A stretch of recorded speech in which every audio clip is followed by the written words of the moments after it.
Alrighty, folks, it is great pleasure that I bring on a friend, somebody that is really been in the game a long time and doing it the right way. The one and only Rob Abasola. How you doing, Rob? I'm doing well. I'm doing really, really well. I will say this, it took me a long time to get to the point where I can say that I'm doing it right. I thought I was doing it right. And then in retrospect, I was like, oh man, I was so young and dumb. But now I really feel like I've got a pretty good thing going. Yeah, no, absolutely. And folks, again, don't forget that Rob will be speaking at the Vegas event, Woo. our ORAD event. He's coming in. He's going to be dropping that knowledge. But again, it's as always, this is being done inside my school community. The school community is 100% about you, the audience. So if you have a question for Rob about short-term rentals, his time at Bigger Pockets, whatever you want, we're both open books.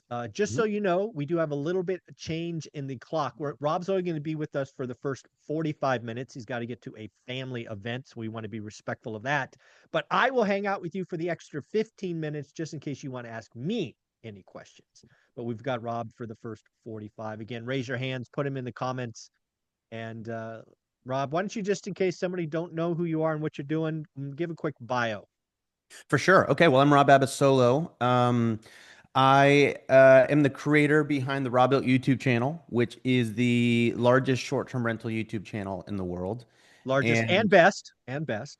thank you, thank you. And former co-host of the Bigger Pockets podcast. I did about 250 episodes with Man, them before they put me into the proverbial guillotine. Um, and I started real estate investing about 8 years ago. I was a copywriter at an ad agency. I had a pretty decent career. A copywriter, for those of you that don't know, it's not a legal thing. It is I write words, I copyright. So I would write words for, Gatorade, Hyundai, Sonic, Old Smoky Moonshine. And mm, advertising is a lot of fun. It's a great career if that's something you want to do. I just wasn't that good at it, to be honest. I was okay at it. I was a personality hire for sure, but I never was making enough money, and so I always like had all these little side hustles. I would go and flip VCRs on Craigslist, or I would flip books for a little bit on Craigslist too. I would do anything to make money, and then I found out about this Airbnb thing, and I bought a house. And instead of breaking my lease and paying thousands of dollars to do so, I decided to just list the apartment I was living on Airbnb, and then I moved into my house, and I was just going to play the lease out, hoping to break even. And then I started making $1,000 to $2,000 a month net cash flow out the gate, and I was like, "Wait a minute, you can make a lot of money doing this thing. What if I did 10 of these?" And so it was my goal to make $10,000 a month with Airbnb. I eventually ended up surpassing that and realizing that no matter how much money I made, I never got to pay myself because I was always dumping it into more rentals. And now, 8 years later, I think I'm at a point where I can pay myself, and it's awesome. And that's yeah. where I am today. I have 40 units across the country, tiny homes, tiny spaces, unique places, everything in between. And I'm in about 8 or 9 different markets. And I just acquired a tiny house village in Fredericksburg, Texas. And that is going so well that I want to sell literally everything and just focus on that. Nice, nice. Well, when did that first Airbnb? When did you just that first one? What year was that? That was 2017.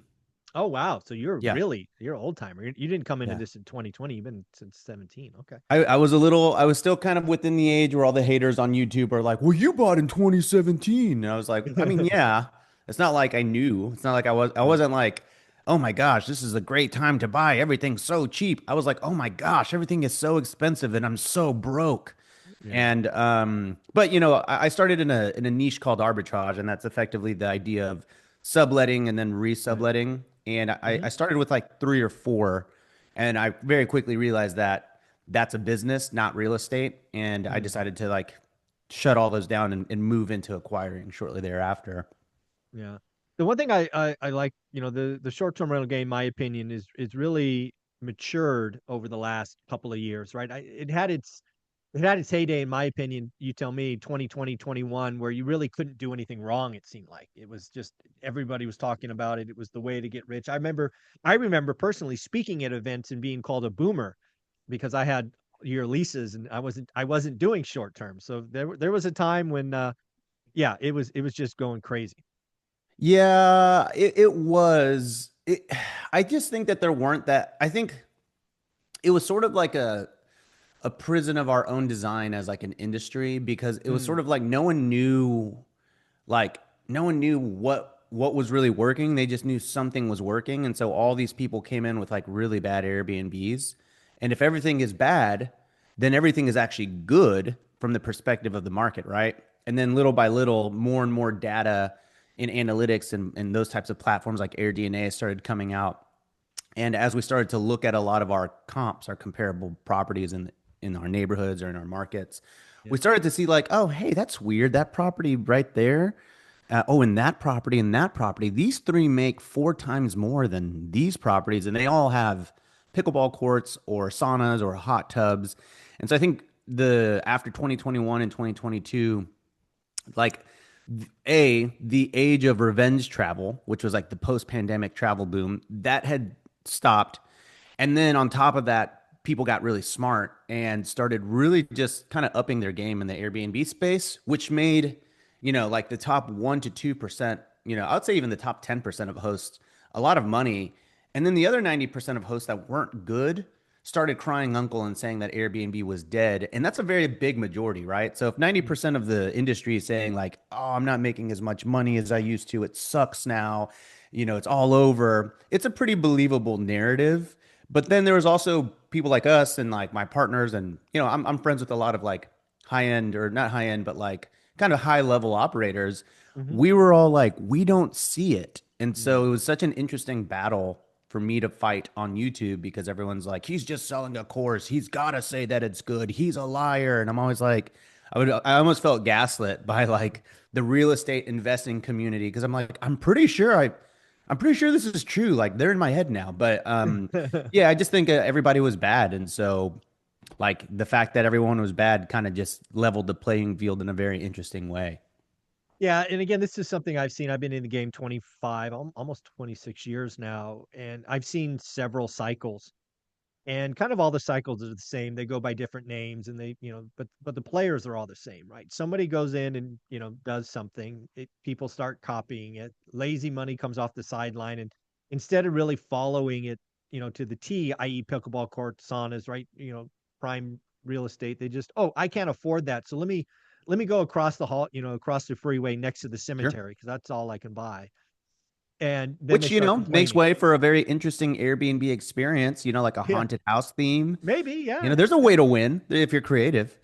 Yeah, yeah. But they're not because again, they're not even going to do the remodel. They're going to go Yeah, to yeah. IKEA and and then they just blame the model as opposed to kind of blaming themselves. And it's Uh, easy. And you know yeah. what? Airbnb as a company, unfortunately, they're not very good at like a lot of things. I mean, they're kind of stupid, unfortunately. Like Airbnb tends to kind of create new policy updates. And I guess I'm gonna say I get it, but like they create a lot of policy and platform updates that tend to favor guests. Mm. And so you have this mutiny within the Airbnb community of people that are like, Airbnb used to have my back, and now they only care about the guests without realizing that without the guests, there is no business. And but at the same time, I think us hosts would appreciate a few more bones thrown to us by the Airbnb kind of company.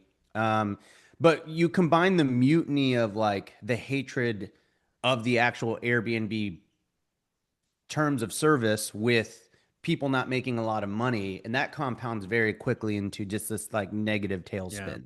Yeah. Well, we got our first question from the audience. Thanks, James. Again, you can put it in the comments, raise your hands. I'll read it for you, Rob. It says, do you see a lot of crossover between Airbnb and small boutique hotels that can cater for groups? Could this be an opportunity based on how you see the market going?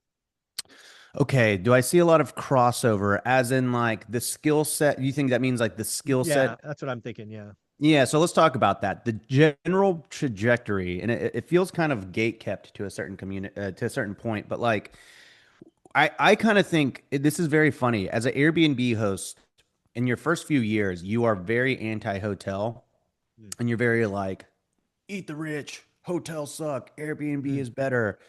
But the actual trajectory of a short-term rental host, and I mean this may conflict with the one rental at a time kind of philosophy, but hear me out, mm, is that you start with short-term rentals, and generally the evolution of like a prime kind of like high operator short-term rental host The true evolution should not be to go and acquire 50 short-term rentals because you would hate your life.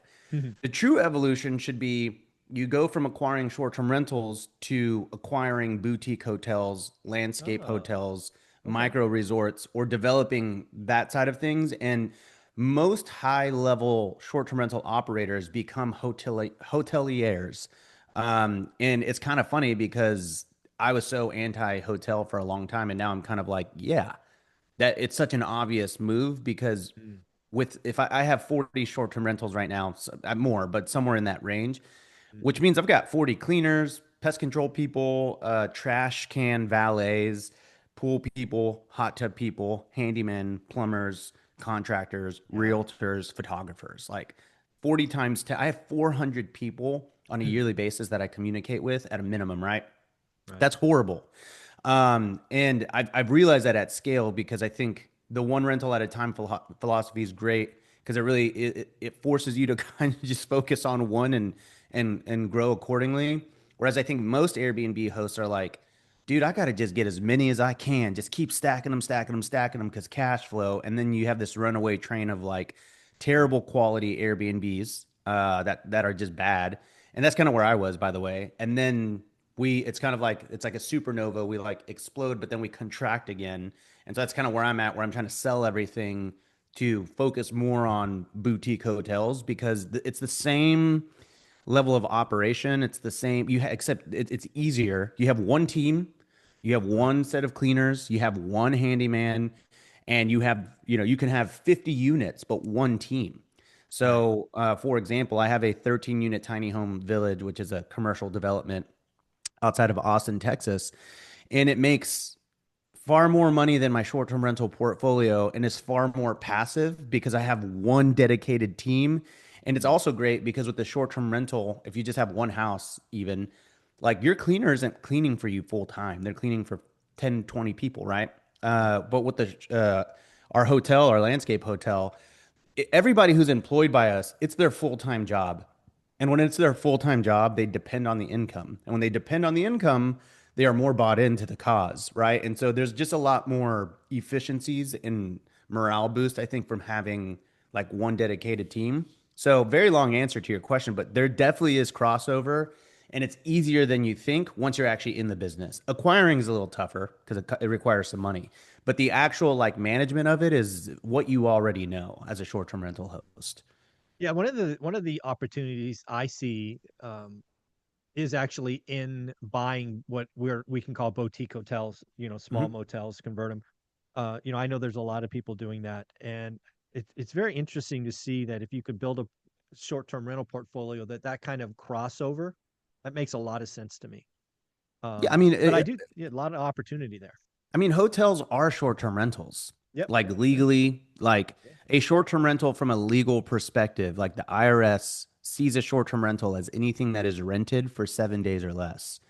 So unless it's an extended stay hotel, which is still a hotel, but like it's a short-term rental. And so you still have people that transient guests that come in for 1 to 2 days, on average.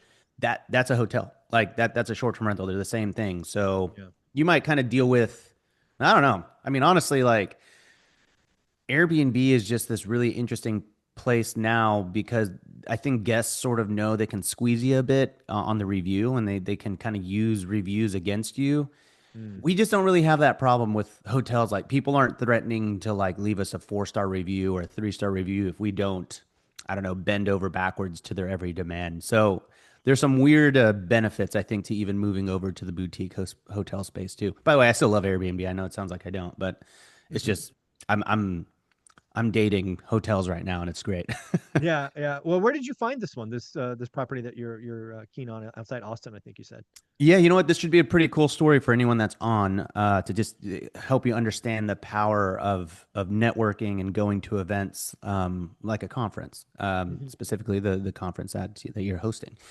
Um, so I throw conferences. I've ended them now, but like in 20, let's see, what year are we in? 2025. In 2023, I threw my first conference. It's called HostCon. There were about 225 people. I decided to throw it like the month before, and we sprinted and we made it happen, and it was really cool. And one of the cool things was that someone went to my conference and they were really inspired and they own this land outside of Austin, Texas. And came up to me and he was like, "Yo, man, that was an amazing conference. Like, I've got this land. I'm thinking I'm gonna go and like build this cool like tiny home village." And Mm, I was like, "Dude, that's awesome, man. Congrats. I'm glad you got something out of the conference." And so he told me that that day after the conference, he bought it was in Houston. He bought a bus ticket to straight to Austin, and he found a empty room on Craigslist that he could rent, and he went and lived there for the next couple of years while he developed his land that was mm, outside of Austin. I throw my next conference about 6 to 8 months later. He comes to that. He comes up to me. He goes, "Dude, you're not going to believe it. After the last conference, I was so inspired. I moved to Austin. I started building this thing. And yeah, I'm building it, man. That's cool, right?" And I was like, "Dude, yeah. oh my God, like you're doing it, man. You're flying, You're Peter." doing the work. Yeah, and so it was like really cool. Third conference, my last conference was not this last August, but the August before. Okay. He comes up to me and my partner goes, "Guys, I built it." And we're like, "Dude, that's great." He goes, "I want to sell it to you." Yeah. And then we're like, "What?"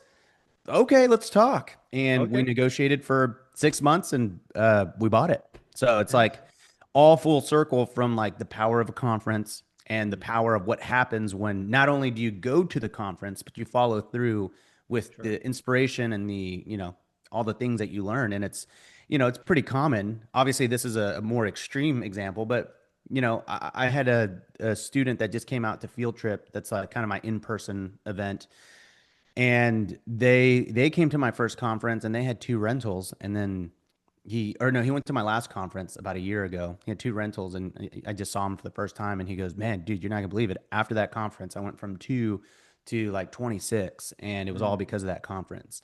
And so it's just really funny how like it's nuts if you're willing to put in the work directly yeah. after and just strike while the iron is hot, not like 2 weeks or 3 weeks after a conference, but like the day after.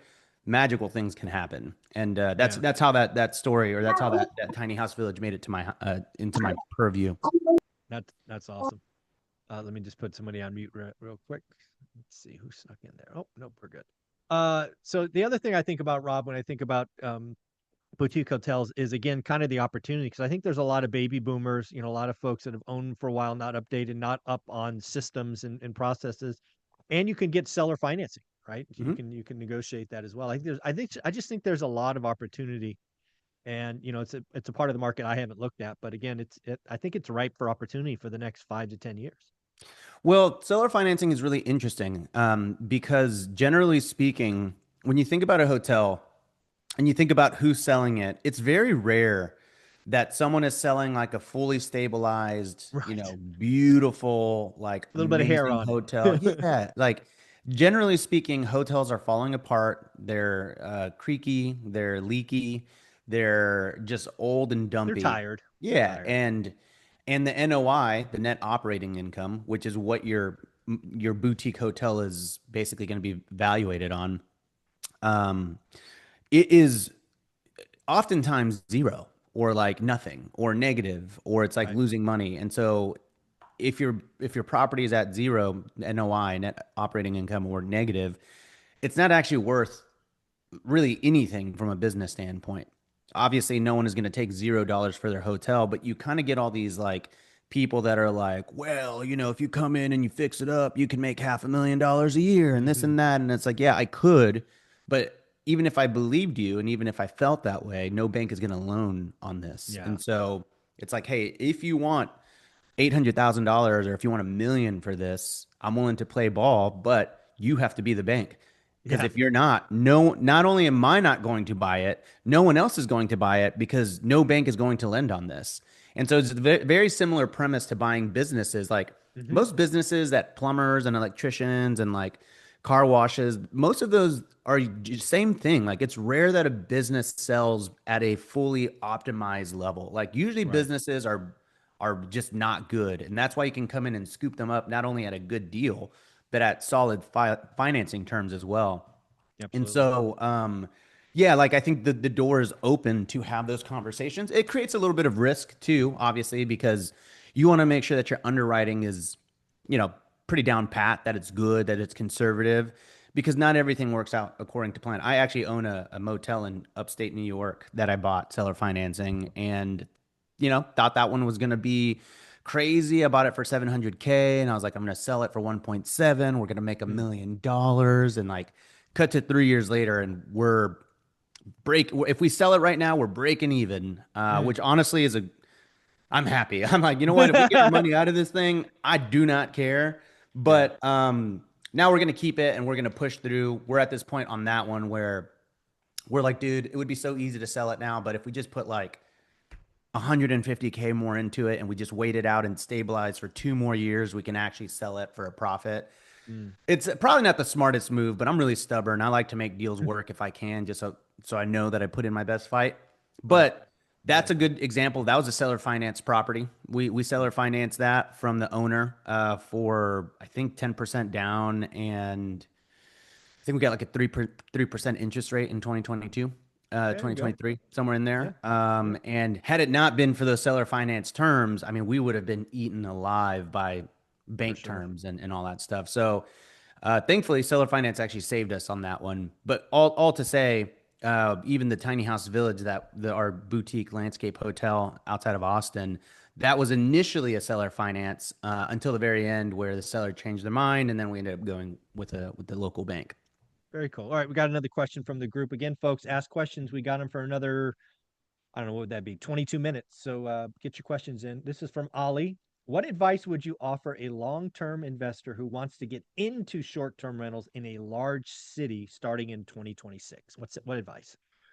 Okay, a couple of things. I would say, generally speaking, the hardest part about getting into short-term rentals is kind of acquiring one and getting the money to acquire one. So I would say I would take a hard look at your current portfolio and see if any of those properties check the box. Hmm. It's likely that they won't, because that's sort of the problem with a lot of Airbnb today, is that people are like, "Oh, dude, a house in this neighborhood, it's only Yeah. 400K. Like, that's a steal. That's going to be a great Airbnb." And they don't actually look at the analytics. So I would definitely say, please understand, like, not all houses deserve or should be on Airbnb. So that's kind of one. Like, look at your internal portfolio and see if there's any opportunity there to convert that. If it's in a D or C neighborhood, that's an immediate no. If it's a B neighborhood that's kind of on the up and up, sure. Two would be understand that it is. I think the biggest thing is it's going to be quite the culture shock as a long-term investor to move into short-term rentals, because nothing about short-term rentals is passive. Whereas Mhm. long-term rentals, like, I mean, you can't say like all real estate is passive, but comparatively speaking, long-term rentals, you rent it and you might deal with the occasional crazy tenant and all that stuff, but it's fairly passive in comparison. Short-term rentals are a job. They Mm. are so anti-passive, and this has sort of like been my thing over the last few years, is telling people the truth. Mhm. Because most Airbnb coaches are like, "You want to make $10,000 a month passively and live on a beach? Join my program." It's very active, and if you want to do that, that's totally fine. Because at the end of the day, like, you get some insane tax benefits from being Mhm. a short-term rental investor. You get to do bonus depreciation, you get to offset your W-2 income, but the trade-off of that is that it's going to require a ton of time, like Yeah. a ton of time. So if you want that insane bonus depreciation tax benefit, it's going to be offset by the non-passivity of the business itself. So I would kind of change your expectations to understand you're going to be punched in the face a few times as you learn the short-term rental game. And three, I would say the biggest advice would be that it all comes down to the team that you hire to manage your property. There are what I call your Airbnb Avengers. These are the people that basically run your property. They're the eyes and the ears of your operation. So that's going to come down to your cleaners.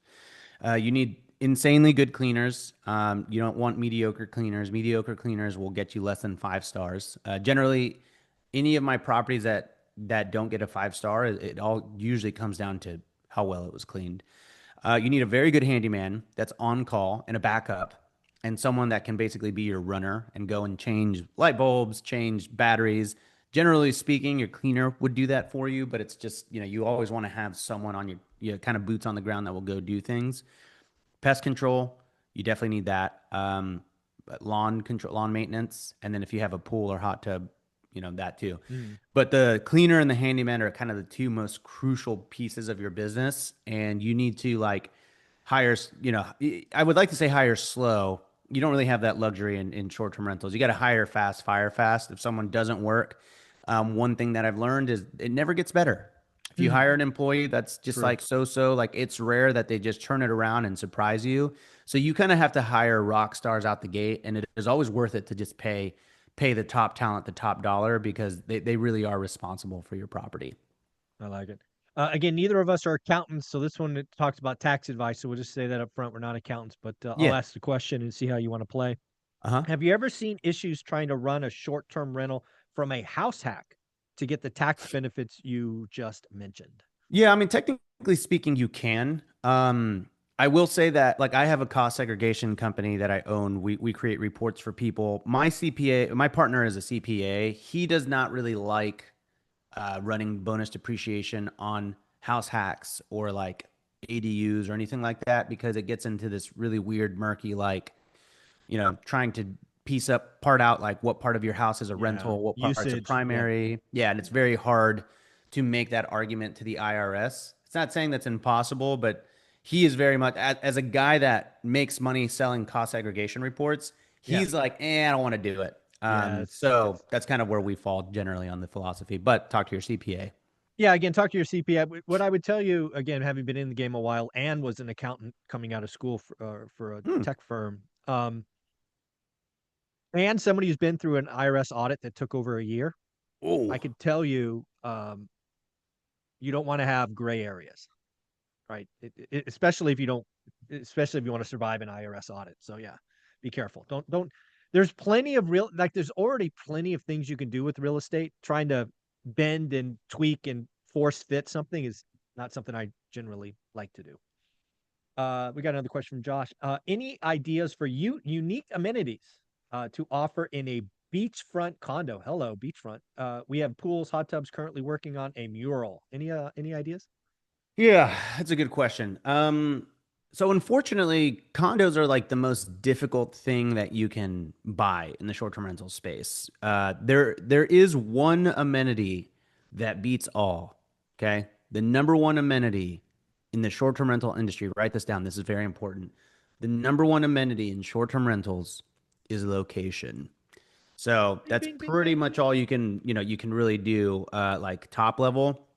But, if you have the opportunity to buy an amenity, and it sounds like maybe you're going to check this box. Second most important amenity is straight up just a view. So if you've got a view, that needs to be like front and center, like your main cover photo. So those are kind of like just two, like, here's what you can actually control when you're buying a condo because you can't put a hot tub inside of it. I know you've got like a community center. Mm-hmm. Third amenity, and I will say, like, I have in an interior design company, and we work with condos all the time. And basically, the third thing that you can really do is design and having just pristine, like a pristine themed out property. And I'm not talking like IKEA, Target. I'm talking like really high end design. We've done a few condos that definitely like are the top condos in their complex. So really, it's going to come down to design, which is an amenity. I mean, it's probably not exactly what you're asking for, but there's just not a lot of you can't put a sauna in your condo. Mm-hmm. Really, design, location, view are the three things you can do, and then lastly, obviously, photography and how you actually capture it. Can't tell you how many people spend $400,000 on a property and then spend $0 and take cell phone photos. But you really should be spending quite a bit of money on that. There's a few other little kind of knick-knacky things that you can do if you really want to like separate yourself as a condo. So I'd say like if you're a family friendly property, I would have some kind of kid child thing in there, like an arcade game. I have one of those at my property in LA. That would at least get someone to say, okay, hey, my kids have something to do here. Likely, a family's probably not going to be booking your condo unless it's like that kind of market where everybody has condos. Mm-hmm. So I'd have some kind of kid-centric amenity if that's your avatar, if that's like the audience that you're catering to. And then last thing you can do, which I don't see a lot of people doing, but the last thing you can do is really kind of like lean into bookable amenities that people can like reserve at your property. So, for example, let's say that you work exclusively with a massage therapist or a five-star chef, something like that, where you say, "Hey, chef, for 200 bucks, would you be willing to cook a dinner for two people? I'm going to charge 300. I'll make a little spread there." Yes, Right. great. Okay, cool. And you show photos of this chef cooking inside and you say, "Hey, we're able to, reserve a five-star chef to come and cook for you or a couples massage and have people actually come into your property and like cater to people that are there." Those are like little things that you can do. But if you really want to set yourself apart on the amenity side of things, then condos are generally going to be the more difficult place to do it because at the end of the day, if someone's going to book a condo, it's generally because of location. Yeah. What do you think about themes? I think we talked one time Mhm. you created what was it, the pink pickle or something like that Yeah, for yeah. bachelorettes? What do you think about themed properties? I'm a big fan of themes. I also am a big. I also hate themes. So like themes are a very fine line between like an exceptionally designed theme and a tchotchke shop, like a Spencer's gift shop kind of Right. gimmick. And I see a lot of people that try to do themes and then they end up just like, they're like, "I want to do a Super Mario theme." And then they like paint the room red and get like a Super Mario poster from Walmart and then have like a Mario throw pillow that they found on Amazon. And they're like, "See?" And it's like, that's not a theme. That's just junk and no one's going to book it.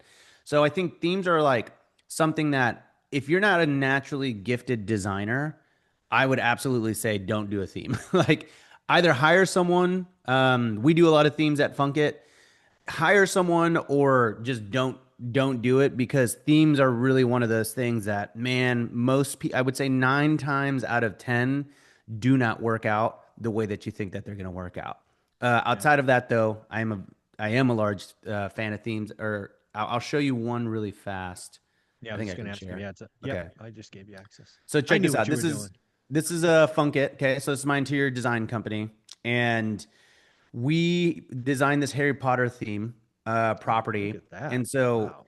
as you can see, this actually looks like a set from the Harry Potter movies.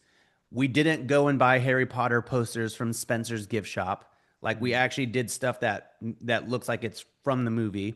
And that's how it should feel. Like anything that you do should feel like it is like they just picked it up out of the set and like they could right. shoot a scene from this movie.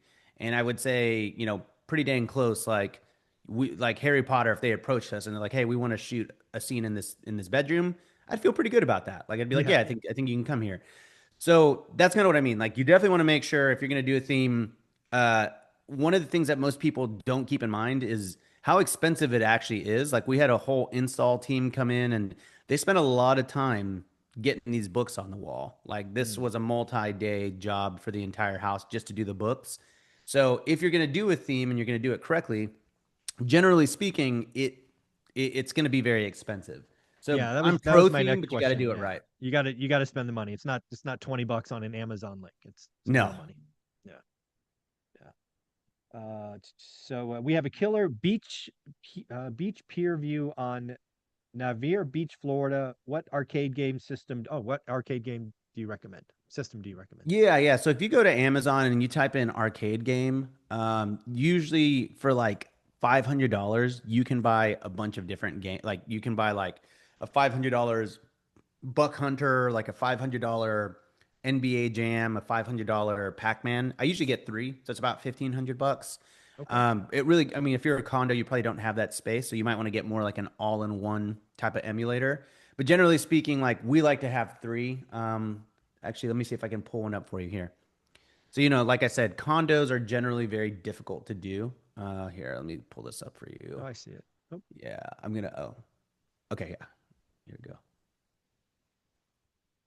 Okay, this was a condo in Dayton, Ohio. hmm. I'm pretty sure, or no, Daytona. Sorry. But see, we have three. I always think that three arcades look really nice for each other. Obviously, the actual architecture of this condo is very, very nice, but there's a lot going on in this particular condo that you can see. It's not just like a two-bedroom condo. It's like a very it's not even themed, but we do have like it's like I think it's like meet me in front of Indy or something like that. So we have kind of like nods to what that town does. Obviously, racing is like a big one. The heart of Indy. Here you go. But generally speaking, I like to put three arcades next to each other. It is pretty pricey, but I think it just also makes for like a really, really good photo. And, Hmm. ultimately, a lot of people will book based on like the first five photos of your Airbnb listing. Very cool. Guys, remember you can ask him questions. We got another 8 minutes. We're gonna let him go to his family event in about 8 minutes. So if you have any questions you want to ask him, please get them in.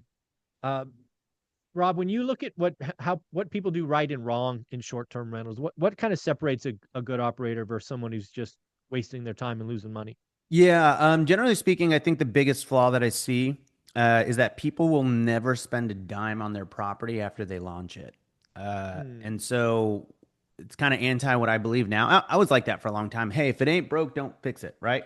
Like if you're making $50,000 a year, why on earth would I put any money onto it? Hmm. Into it.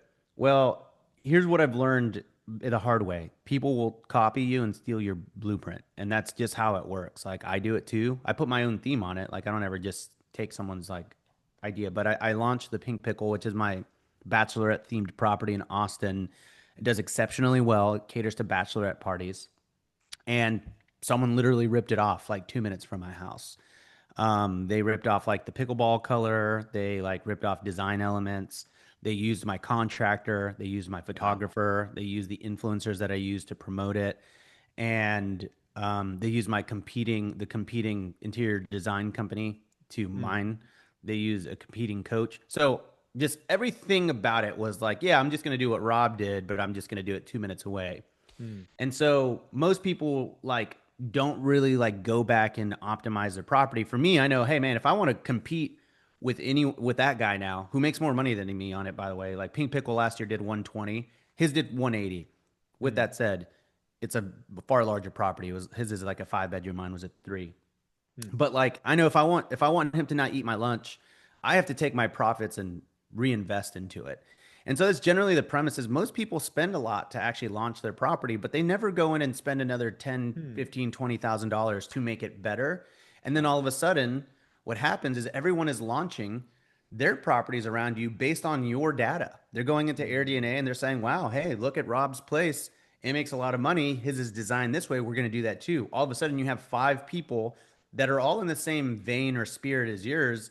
And if you don't add amenities or if you don't like spruce yours up, then guess what? You're giving your bookings up to these other five competitors. So I think the biggest mistake is not going in yearly and asking yourself, "Hey, where can I reinvest some of my profits to make this property better?"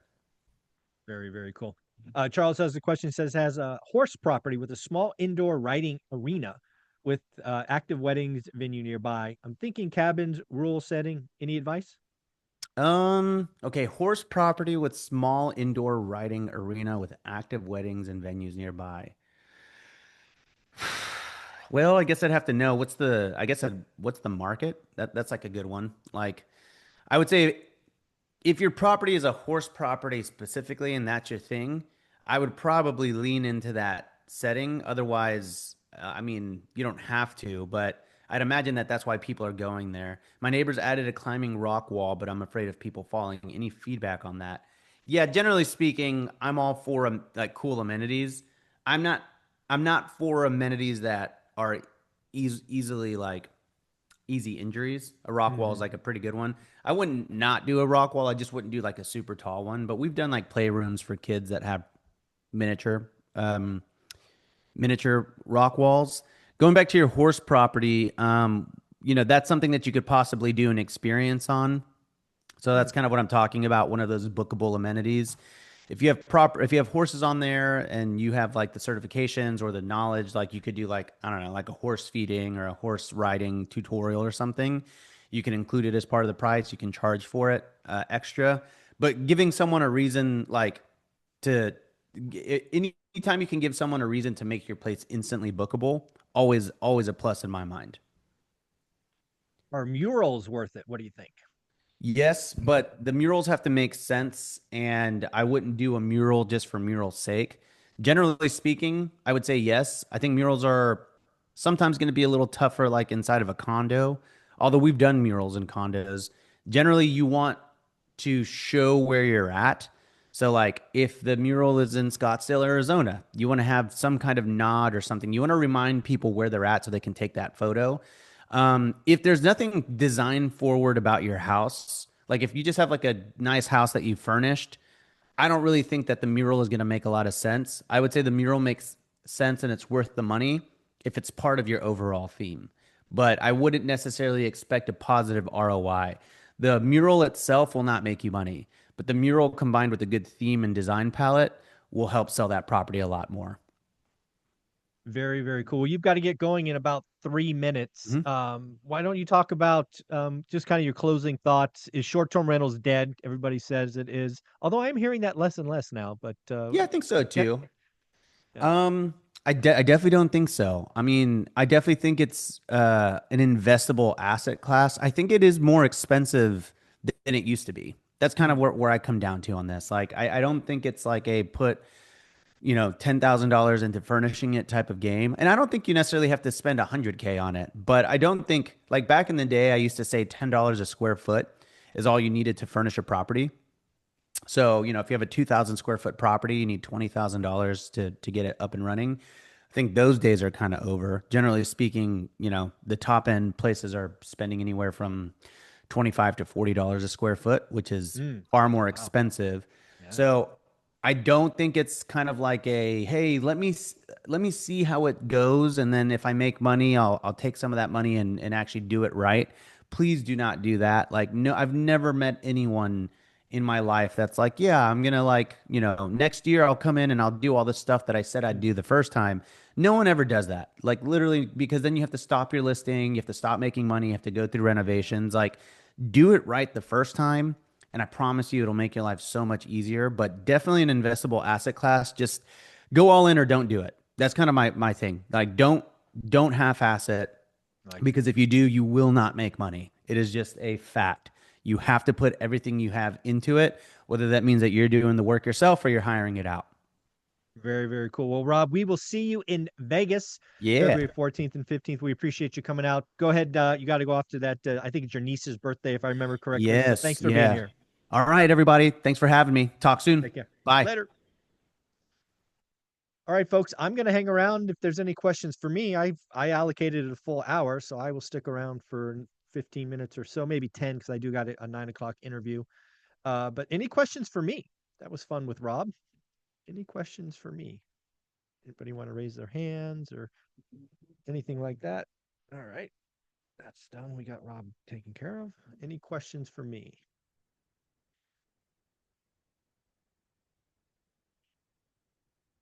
Mark, what's going on with the helicopter? One rental at a time helicopter. I like it. I like it. Well, I'm sure you know Yeah. Charles is getting Yes. he Just may one at a chime in time. soon. Very cool.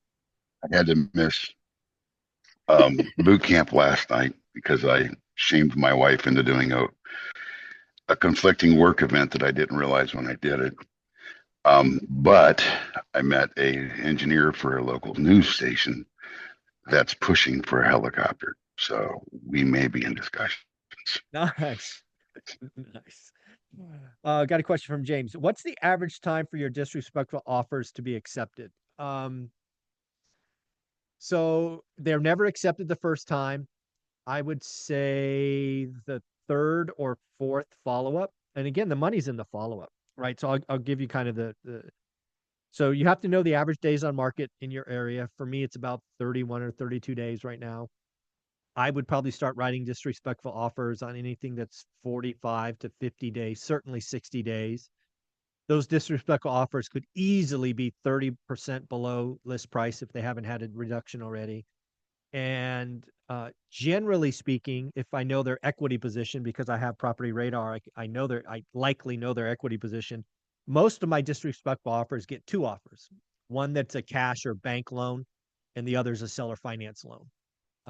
So I generally, if I can, I write two offers. And then I follow up. Usually I'll follow up once a week, maybe once every 10 days. And so, the third or fourth time is where the real conversations start. That's kind of the process. It's just it's part of my sales training. It's just like pipeline management. It just goes in there, goes on the calendar, you know. I follow up. I'll write an offer again. And if they're the other thing I'll do is if they're rude or mean to me or disrespectful to me, I'll usually make the next offer $1,000 less, and I'll just keep it going down until they either accept or take it off the market. So because I don't need the deal, but that's generally what I do. Do you say that new construction will have less deals next year? We see deals this year, but we aren't ready yet. Um, that's going to be very location specific. It does appear that builders are no longer pace over profit. Specifically, Lennar is not doing that anymore. So what does that mean? That means there's probably a backlog of 6 to 9 months of projects that are already in flight. So you have time next year, but you don't have forever, right? By 2027, I would guess most builders have burned through their pre-approved backlog, and they'll just be building slower. I suspect layoffs or reductions in new construction probably by the summer of next year, unless rates fall. This is all a rate question. If Trump gets his way and for whatever reason mortgage rates go sub 6, I've often said, and I really believe, if we go sub 6, and we're almost there, right? They're 6.2, 6.25 today. That could change the game, and builders could ramp up again. But with what I see with the stats on the field today, Jen, I think you've got 9 months probably. That's my guess.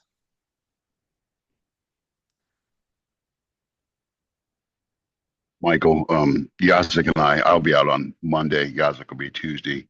If you need any muscle or whatever before the event, we're more than excited to help. Oh, you guys are awesome. Yeah, it's coming, man. I just penciled out a $50,000, almost 50, 49 and change for the venue. Yeah, the money's going out the door. So it's got to be coming close. It's 60 days away. Wow, it's 60 days away. I just realized that. That's crazy. So thank you for that, Charles. I think that was Charles talking. Uh, any other questions? Oh, thanks, guys. Wayne, you're amazing. Thank you, everybody. Everybody got their tickets yet? We still got 90 tickets. I haven't sold any tickets in the last week or so. So we got 90, I think 92 or 93 left. Something like that. Absolutely, Lars. I think Mark asked me last week. I think I said earlier when we put tickets on sales, this might be the last one. I'm 90% sure that we'll do another one next year. They're just so much fun. But when I look at the workload starting, it just seems like a lot. But I'm almost through it. So yeah, cool. Bought tickets when they first came out. You guys are awesome. Thank you. Yeah, we sold 150 tickets like the first 60 days or something. So you guys are awesome. All right. Anything else? Any other questions? Wondering if I should bring my nephew. He just graduated. I'm afraid he'll give up finding a job and start flipping. Bring him along, Jen. We'll count him as a teenager. He gets a free ticket. Just bring him. Free ticket. Same as you and your husband. So if you're VIPs, they're in the VIP with you. So just bring them.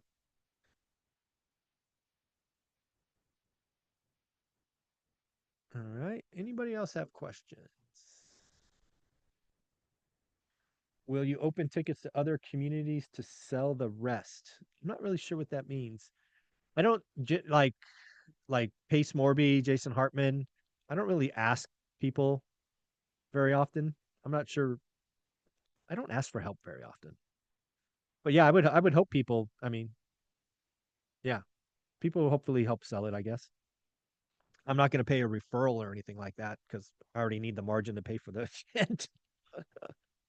Yeah, you don't run events to make money. Let me just tell you that. Everything costs money. It's crazy. If you took away the speakers and just had a weekend of networking, workshopping, would that be easier event to organize? Ooh, I don't. It probably would logistically because you don't have presentations and speaker notes and all the drama around that. Although as the person putting it on, it would probably stress me out more, James, just knowing who I am. I kind of lean into the comfort of the agenda And if you've been to one of my events before, we run on time, on purpose. That's just who I am. I would think a kind of less organized, kind of trusted and it will flow would drive my ADD crazy. But it would be easier for sure. I just think the day would drive me crazy. Yeah. Oh, first event. You'll like it. I think I post there's a video going live at 9 a.m. A 3-minute video my team created from the first event. A lot of you that are on this are on that video, or in that video. It goes live at 9 a.m. I think. So 8 minutes just to highlight all the goodness of the community. Yeah, the other thing I would tell, if this is your first time at one of my events, realize it's for you. And I say that with every fiber of my body. The original event was a celebration for our community. And that's what they'll always be to me, is a celebration of our community. The speakers don't sell anything. I don't sell anything. There is a store there because people want to buy books and hats and stuff, but I'm not selling a $10,000 course. That's not who I am. I never talk about the teachable or any of that stuff. All speakers will have about 30 minutes of a planned presentation, but they all should have 15 minutes of Q&A. So go get your questions. You got questions for Rob or Jason or Pace or Sean, or I mean any other the rock stars. The most fun I have is putting this agenda together, a mix of people and a mix of people that you don't know, because I'll surprise you with some people that are in my network. And yeah, yeah, it's fun. Oh, there you go. Nice. How close am I to the 9.9 body fat? I'm about 11.2 as of this morning. I've been between 10.9 and 11.2 for the last month. And what I think I've come to realize is if I'm going to get below, let's just call it 11%, I'm going to have to go into some pretty significant calorie restrictions. And I'm just not willing to do that, in all honesty. I get, I get angry and agitated when I'm hungry. And in order, I think, to go from 11 to sub 10 for that final push, I probably have to be in a 500 to 600 calorie deficit for 3 weeks. And I don't want to do that to Olivia. I would be very unhappy. Yeah, I'm not going to do a calorie restriction to get to the final thing. That's not going to happen. I don't, I have a great life. And if all I do is get to 11%, I'm happy. Not to say that I'm not trying, right? I'm doubling down on weights and all of that for this final push, but if I don't get there because I'm not willing to do a 500 or 600 calorie restriction, I'll live with myself. Yeah, I just, no, not going to happen. I'm not going to be angry. I'm not going to be angry all day. I'll be agitated and angry and hungry. And I would not be fun to be around. Yeah, not going to happen. So anyways, folks, that was my alarm. I'm going to shut this down so I can get ready for my 9 o'clock interview. You're amazing. Thank you for being here. Hopefully you enjoyed that conversation with Rob, part of the market I do not know, and he knows. We are so lucky to have him coming out. Guys, take care of yourself. Have a wonderful weekend. Later.